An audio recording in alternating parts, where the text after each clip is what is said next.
you want to run local. If you run local, people will notice you. About 70% of our state doesn't vote. About 70% does not vote.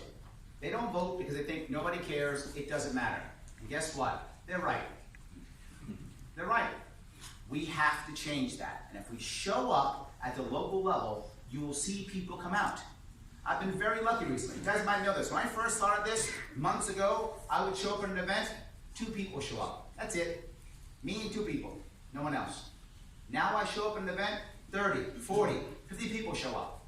Not just that, press shows up. 1, 2, 3 news crews will show up because I'm there. Just because of my team, because of what we've been doing. This can be done. We can be both professional and principled.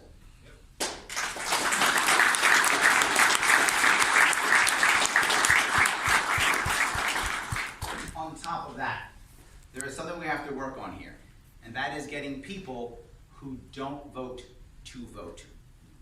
Now, while we know that when we run, we will get some people who are unhappy Democrats to vote for us. That will happen. We will get some Republicans who are unhappy to vote for us. That will also happen. And we'll get our base, of course. That will also happen. But there are other things we're going to think about. One is people who are single-issue voters. People who have been ignored for their issue, and we can support their issue. If we can support their issue, as long as it's libertarian, as long as it is within our wheelhouse, we should support them. If we do that, they will very often come to us and they'll vote for us too. But there's one more piece. We want to vote for people who don't vote. And the glory that we're having right now is in every event I go to, I ask this question. How many people in this room now, and I'll ask in this room, they might be in this room even, how many people in this room now did not vote in the last 2 elections? Anybody in this room? 1? Anybody else? So this room's good. You guys are all cool people. I got it. But every room I go to, I get 2, 3, 4, 5, 8, 10 people who say, I haven't voted. I haven't voted in 2 separate elections. That means I am drawing people in that don't vote. This is how we can win. When these people come and say, the Libertarian Party has something that I want, they actually can make change, they can give hope, we can actually win. That's right. Yes.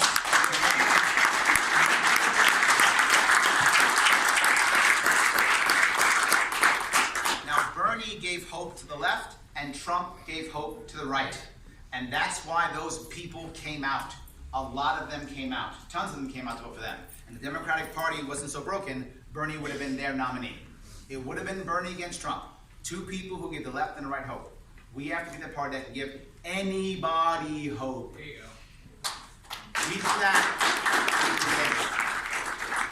Now, while I'm happy that I've been doing so well so far, as you know, I have about 7 people in my director team, about 50 active volunteers, and about 200 who are waiting in the wings once the ground game starts.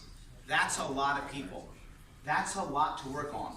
On top of that, you may or may not know this, I'm campaigning, I'm out there 3 or 4 days every single week.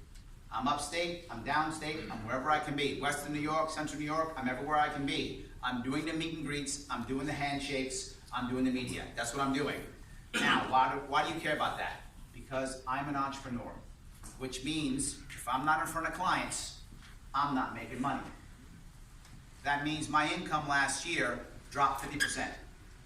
My income this year will drop 75% because I couldn't market well last year to prep myself for this year. So therefore my income will drop again 75%. Am I asking you to feel sorry for me? No! You knew what I was doing. You knew what I was doing. I was prepared for this. Don't feel sorry for me. All I want you to realize is this is a movement. And in the movement, we all bleed. All of us bleed in this movement. This isn't just the party. This isn't just one this or one that. This is a movement. And it's critical that we get that. We're all going to bleed. I'm only asking you one thing. Bleed with me. There you go. Just bleed with me.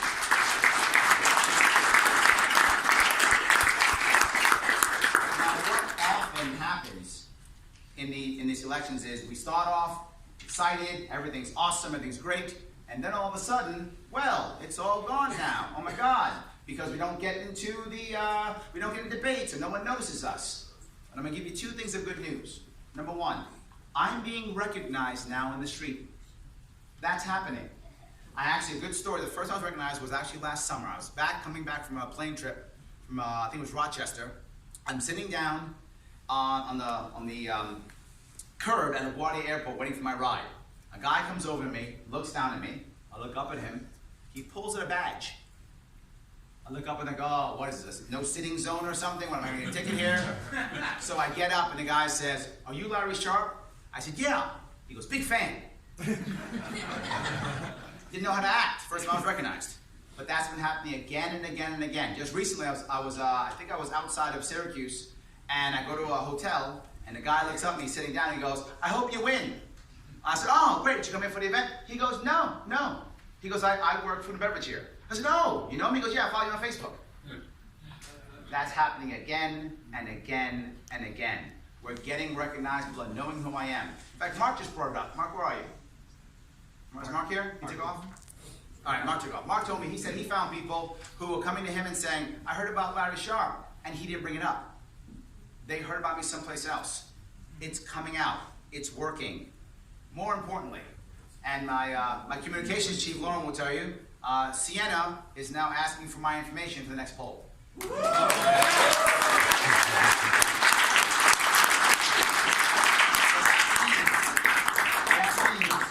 That the next poll, which should come out before June, I hope it does, it should come out before June, I should be in.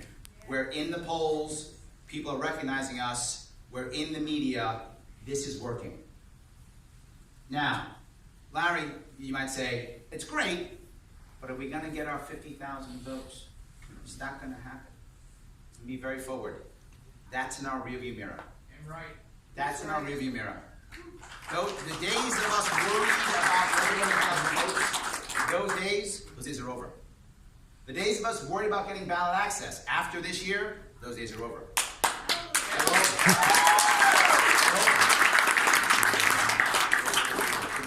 Yeah. Hold on.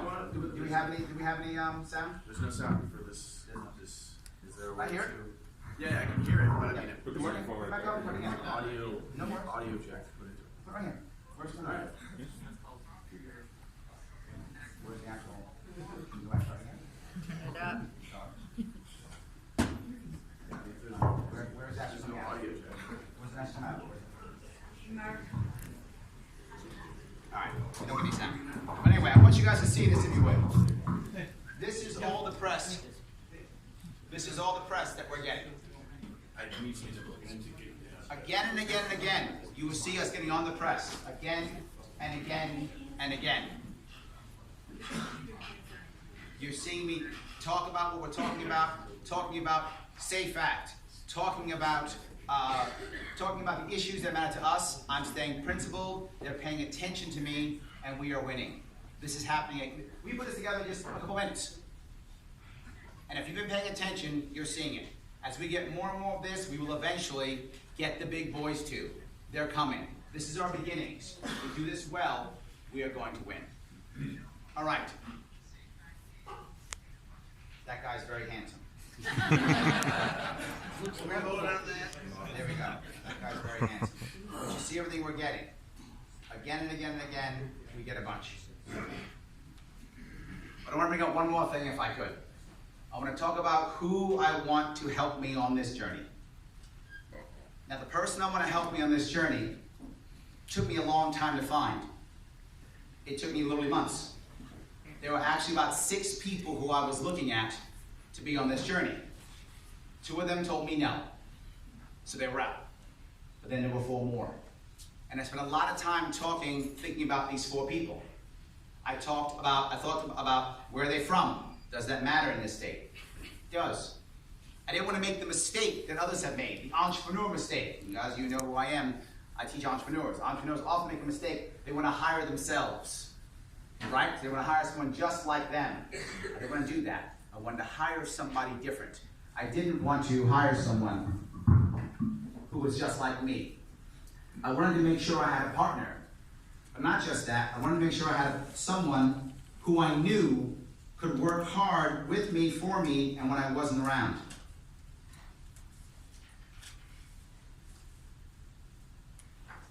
So I found someone who, when I brought up the idea, immediately began to connect me to his resources.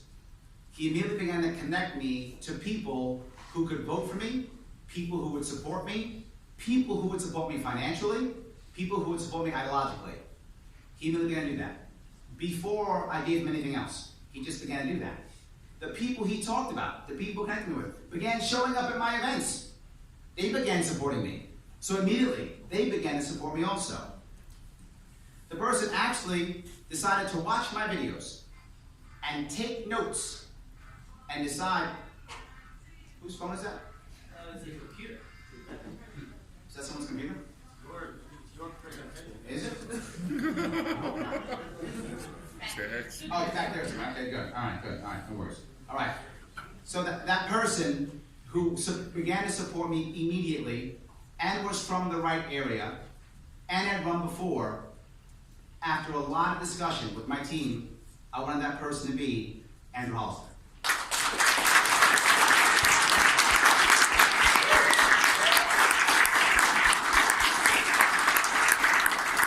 It was a difficult decision that took me a long time to make, but I realized a few things.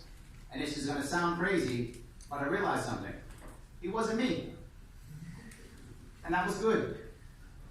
He's from Western New York, or from the city. He's pretty much a country boy, and I'm pretty much a city boy. But he's a country boy who doesn't mind getting in a tie and being a city boy when he has to. As I'm a city boy who doesn't mind being a country boy if I have to. I thought that was good. But not just that, he's a gun owner. He's a hunter. I'm not. It's perfect.